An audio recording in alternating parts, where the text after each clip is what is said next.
Assalamualaikum warahmatullahi wabarakatuh. Saya akan menerangkan materi yang pertama, pengertian ilmu ekonomi. Ilmu ekonomi di sini adalah ilmu yang mempelajari perilaku manusia dalam memilih dan menciptakan kemakmuran.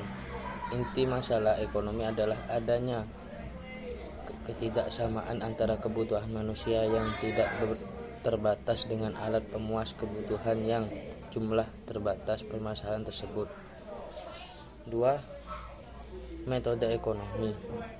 Metode ekonomi ada 3.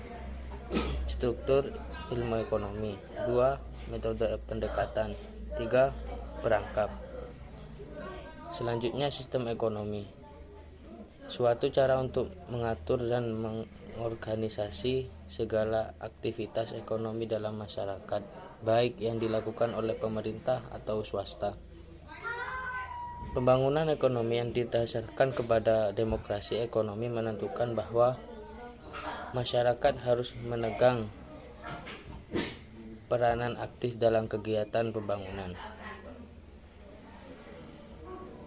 Timbulnya berbagai macam-macam sistem ekonomi yang berbeda tersebut dalam suatu negara disebabkan oleh beberapa faktor. Faktor-faktor tersebut adalah 1. Ada dan tidaknya campur tangan pemerintah dalam kegiatan ekonomi. Sistem pemerintah yang dianut suatu negara, itu yang kedua. Yang ketiga, kepemilikan negara terhadap faktor-faktor produksi. Yang keempat, sumber daya yang ada dalam suatu negara, baik sumber daya manusia maupun sumber daya alam yang dimiliki. Kedua, 1. Pemerintahan. Saat kamu pergi ke mall dan melihat sale besar untuk produk favoritmu, apa ada yang kamu lakukan? Kamu nggak mungkin langsung balik kanan, putar haluan, dan pulang ke rumah doang.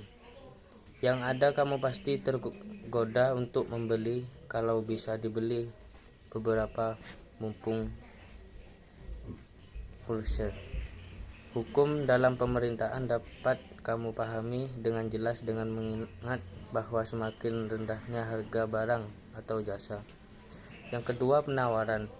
Diawali pandemi, kamu mungkin dibuat kesal dengan oknum-oknum penjual masker dengan harga selakit, lalu kamu pasti menyadari bahwa masker jadi dijual di mana-mana dengan harga yang meroket.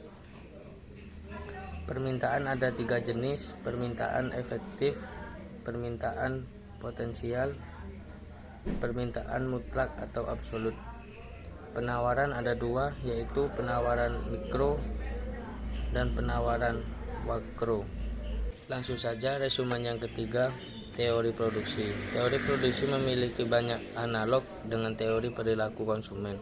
Misalnya, konsumen mengalokasikan dan untuk konsumsi produsen. 1. Dimensi jangka pendek dan jangka panjang. Dalam aktivitas produksi, produsen menjumlah sebagai faktor produksi menjadi barang dan jasa. Faktor produksi dibedakan menjadi 2 faktor, yaitu faktor produksi tetap dan faktor produksi variabel. 2. Model produksi. 1. Faktor produksi variabel. Pengetahuan analisis jangka pendek, di mana ada faktor produksi yang tidak dapat dibuah dalam model produksi CET, faktor produksi variabel barang. Model yang dianggap faktor produksi tetap, keputusan produksi ditentukan berdasarkan: pertama, produksi total, produksi maksimal, produksi rata-rata. Yang kedua, juga tahan produksi. Yang ketiga, perkembangan teknologi. Langsung saja materi yang keempat, toko baju mengalami kenaikan yang semula 15 menjadi 20 akibat harga sejumlah penawaran naik 1.000 menjadi 4.000. Realitas penawaran adalah di sini yang diketahui P1, P2 Q1 Q2.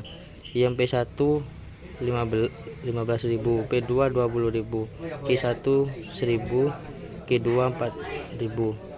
ES-nya di sini ini untuk 4.000 kurangi 1.000, 20.000 kurangi 15 menjadi 3.000, 5.000 kali 15 menjadi 0.615 menjadi 9 kurang lebih 1. Ini contoh dari ES. Langsung saja di sini contoh yang ED. Harga sebuah drone dari yang semula menjadi 700 turun menjadi 630, sehingga permintaan drone naik menjadi 11.000 yang semula 10.000 menjadi perhitungan realitas permintaan adalah yang diketahui di sini P1 700, P2 630, Q1 11.000, Q2 10.000. ED-nya di sini 11.000 kurangi 10.000. Terus yang di sini 630 dikurangi 700 kali 700 per 10.000 menjadi 1000 per min 70.000 kali 70 menjadi min 7. ED-nya di sini ketemu 1. Resumen yang kelima. Teori perilaku konsumen. Pengertian perilaku konsumen adalah proses yang dilalui